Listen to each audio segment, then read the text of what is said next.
to a story right now that is caught a lot of folks' attention. Let's take you right now to a look at the big board, New York Stock Exchange. You see it is up by over 1,000 points. That's a big swing from yesterday where the Dow was down more than 1,000 points. I want to bring in now Michael Walden, economist, retired professor from NC State University. You got me, Mr. Walden? You hear me, Michael? Yes, I do. Okay. I just want to ask, I mean, what does this all mean? I mean, is it, I guess, let me ask you the first question. This is a question I got yesterday. Is it really that simple, President Trump criticizing Fed Chair Jerome Powell, the stocks take a dive, it's back up yesterday. Is it really that simple where a comment from the president can sort of just tank the market like this? It can. Comments like that can. On today has more to do with trade policy than with the heavyweight fight, I'll call it, between Jerome Powell and President Trump, and I can come back to that in a moment.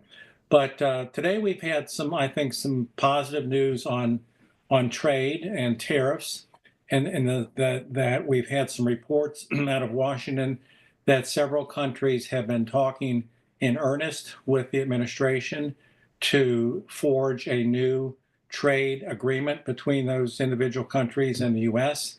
I think that's the kind of information that the market has been looking forward to.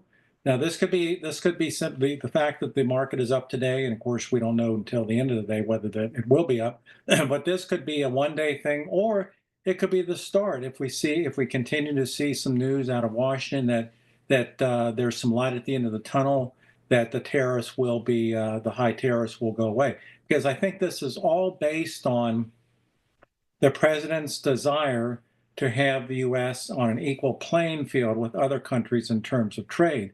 And one of the problems we've had really since World War II is that U.S. has low tariffs. Many other countries have much higher tariffs. Now, that kind of made sense after World War II because we were trying to encourage those other countries, like in Europe and even in Asia, to rebuild and recover. So we were willing to give them an advantage in trade. I mean, now, 60, 70 years later, we don't need that. These countries are standing on their own. And so I think it is time to perhaps rebalance the international trade regime. And I think that's what really the president's trying to do. So when we get information that these other countries are saying, hey, we're ready to make some adjustments in our tariffs, to have an agreement with you that we're both happy with, that's, I think, what the kind of positive news that the market needs. And some of the questions that I'm asking you are actually questions that I'm getting from friends and folks in my life that I know. I'm a part of a run club, and some of the guys there who are approaching retirement age, they were telling me, hey, I've just looked at my 401k. I lost $30,000 off my 401k. Some of the guys said, hey, I even had to take out a loan just to sort of make up for what could happen with my 401k.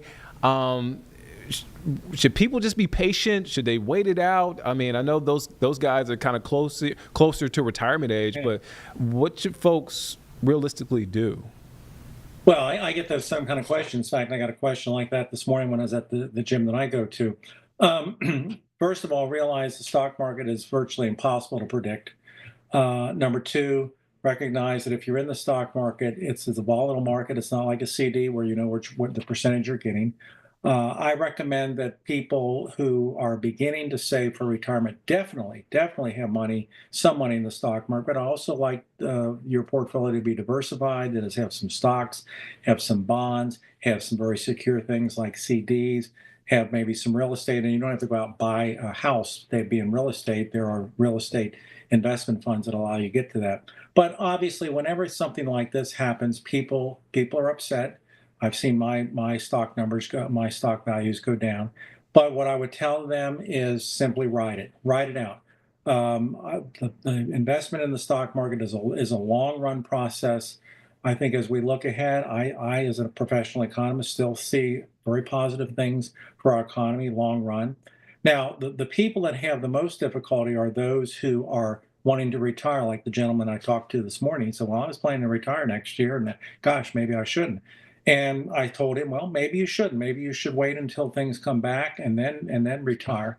But gradually over time, as you get closer to retirement, if you have a plan of when you're going to retire, when you get close to that date, then you should make some adjustments before you get to that retirement period in order to lower your risk. Put more of your money in safer investments and less of your money in volatile investments like the stock market.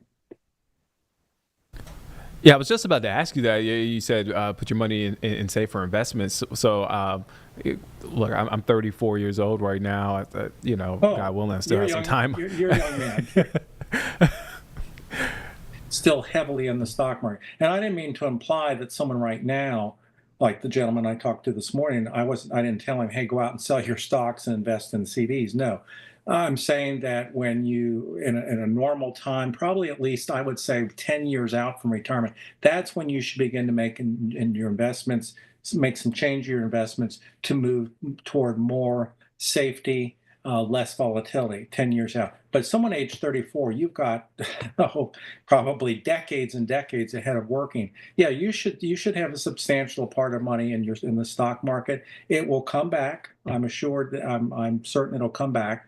And so you just have to probably not look at your numbers right now because it will upset you. But when things come back, then away you go. Yeah, I was just about to ask, should I be looking to buy right now?